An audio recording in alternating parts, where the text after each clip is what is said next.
माझ्या झोपल्याल्या पिल्या कसं जागायला पाहिजे, माझ्या झोपल्याल्या पिल्या कसं जागायला पाहिजे, सूर्य झोपतो का कधी असं वागायला पाहिजे, असं वागायला पाहिजे. नमस्कार, मातोश्री अकॅडमी या यूट्यूब चॅनलमध्ये आपल्या सर्वांचं स्वागत आहे.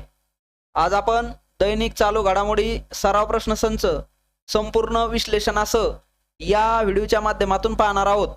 तत्पूर्वी आमच्या मातोश्री अकॅडमी या यूट्यूब चॅनलला नवीन असाल तर नक्की सबस्क्राईब करा, लाईक करा आणि शेअर करायला विसरू नका.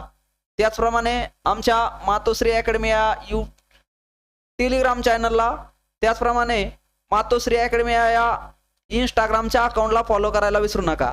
चला तर मग आपण दैनिक चालू घडामोडीचे पहिल्या प्रश्नाकडे जाऊया.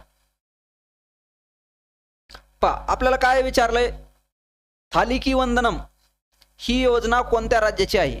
थालिकी वंदनम ही योजना कोणत्या राज्याची आहे? त्या पर्यायामध्ये दिलंय ए गुजरात, बी महाराष्ट्र, सी आंध्र प्रदेश, डी तेलंगणा. तर थालिकी वंदनम ही योजना आंध्र प्रदेश राज्याची आहे. कोणत्या? आंध्र प्रदेश राज्याची. कशी? तर पाहू.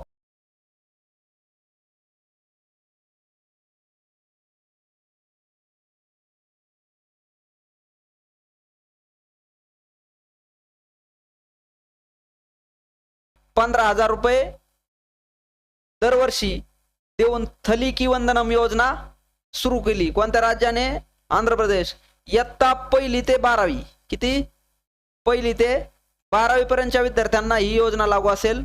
अनाथ आणि रस्त्यावरील मुले देखील या योजनेमध्ये समाविष्ट करण्याचं कार्य या आंध्र प्रदेश सरकारने केलं आहे. काय? प्रतिवर्ष किती? ₹15,000. एवढं लक्षात ठेवा. पुढचा प्रश्न पहा. आंतरराष्ट्रीय नाणेनिधीमध्ये कार्यकारी संचालक म्हणून कोणाची नियुक्ती करण्यात आली आहे?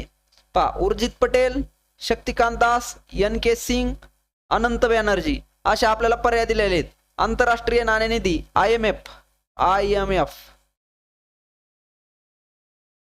कार्यकारी संचालक म्हणून.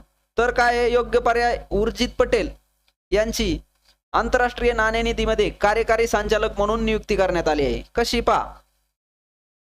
भारताचे रिझर्व्ह बँकेचे माजी गव्हर्नर उर्जित पटेल यांची आंतरराष्ट्रीय नाणेनिधीच्या IMF कार्यकारी संचालकपदी 2025 मध्ये नियुक्ती करण्यात आली आणि त्यांना 3 वर्षाचा कार्यकाल भेटणार आहे.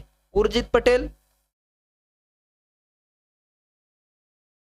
IMF काय आहे? आंतरराष्ट्रीय नाणेनिधी कार्यकारी संचालकपदी, आणि त्यांना कार्यकाळ किती वेळ भेटणार आहे? 3 वर्ष. एवढं लक्षात ठेवा. त्याच्यानंतर पुढचा प्रश्न पहा. सूर्योदय काय म्हणतंय? पहिल्या सूर्योदय महोत्सवाचे यजमानपद कोणत्या राज्यांना देण्यात आले आहे? याचा अर्थ पहिला सूर्योदय महोत्सव कोणत्या राज्यात किंवा कोणत्या राज्यात होणार आहे?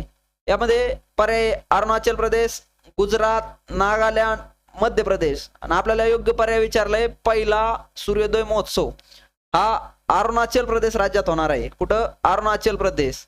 पहिला सूर्योदय महोत्सव, त्याच्याविषयी थोडी माहिती घेऊ. अरुणाचल प्रदेशमध्ये 29 डिसेंबर ते 2 जानेवारी 2026 या कालावधीत डोंग गावात, कोणतं? डोंग नावाचं गाव आहे, या गावात पहिला सूर्योदय महोत्सव आयोजित करण्यात आला आहे. या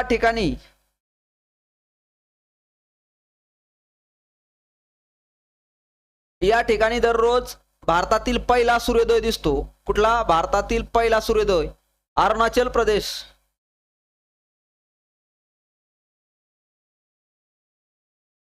तो भारत आणि चीन, त्याचप्रमाणे म्यानमार याच्या संगमावर हे डोंग हे गाव आहे आणि तिथं सूर्योदय महोत्सव या वर्षीचा राबवण्यात आला आहे.